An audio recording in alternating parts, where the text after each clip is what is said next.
Hai hai, aku mau nanya deh sama kalian, menurut kalian motivasi itu penting gak sih? Kalau bagi aku sih itu super duper penting banget ya. Dimana kalau motivasi itu padam, ngelakuin apa aja jadi gak maksimal.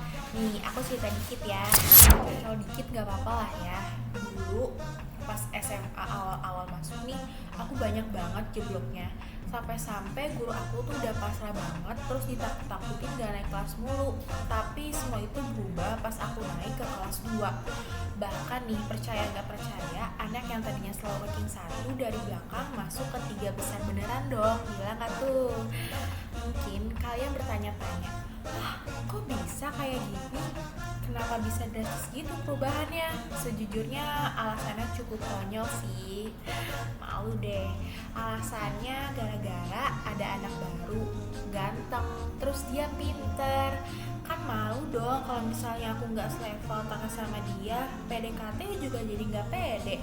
Makanya gara-gara itu aku yang tadinya malas belajar jadi belajar tuh seharian. Even nggak ada ujian aja, pulang sekolah langsung buka buku.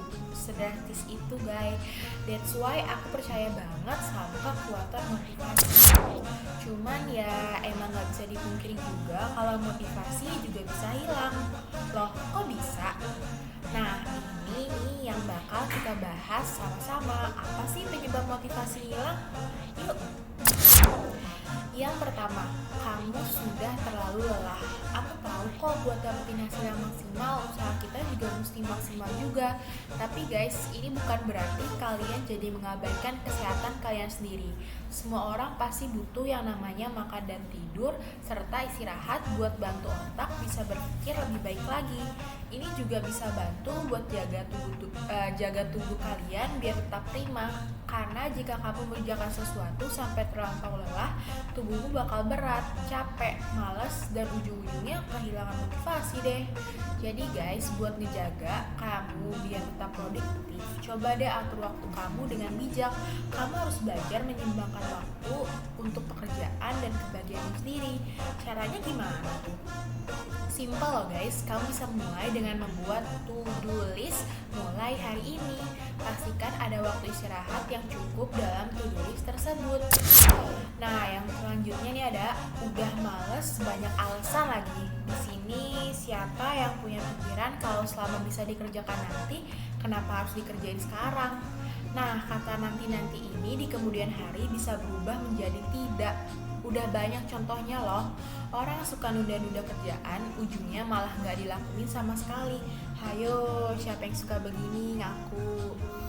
Dampak nanti-nanti dulu aja ini yang bisa bikin kamu jadi orang yang pemalas. Dan rasa malas ini bisa memicu lenyapnya motivasimu. Kalau udah malas, pasti rebahan sambil main HP lebih menggoda daripada kelarin tugas. Oleh sebab itu, kamu harus segera bangkit dari kasur. Jangan rebahan lagi dan yuk coba ubah pola pikir kamu buat jadi lebih proaktif untuk menemukan dan mencapai tujuan hidup kamu. Ingat deh, langkah kecil aja bisa bikin kamu lebih maju daripada cuma rebahan doang berjam-jam. Wasting time banget tahu. Nah, yang selanjutnya adalah kamu berada di lingkungan yang toksik.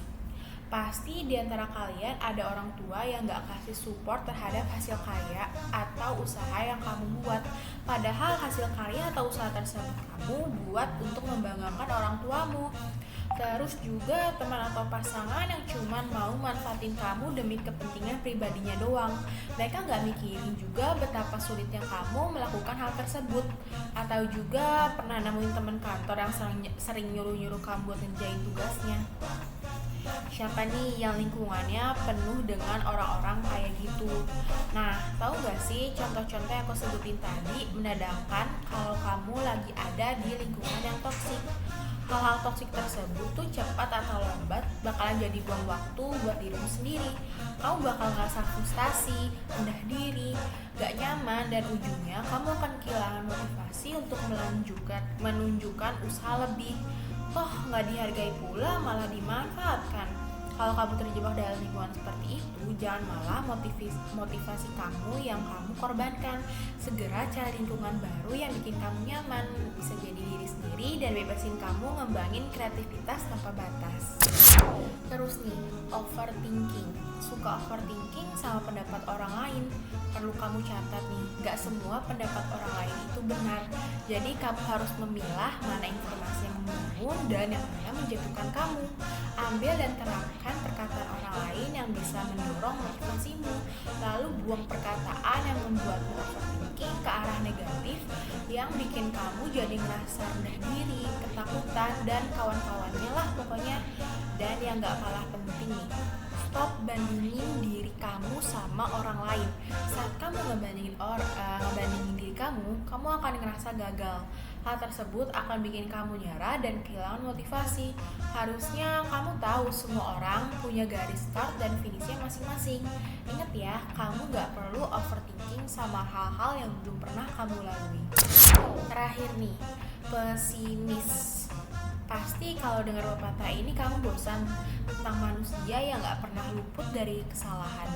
Pernah gak lagi semangat-semangatnya mencapai mimpi, kamu malah dihadapi dan kegagalan?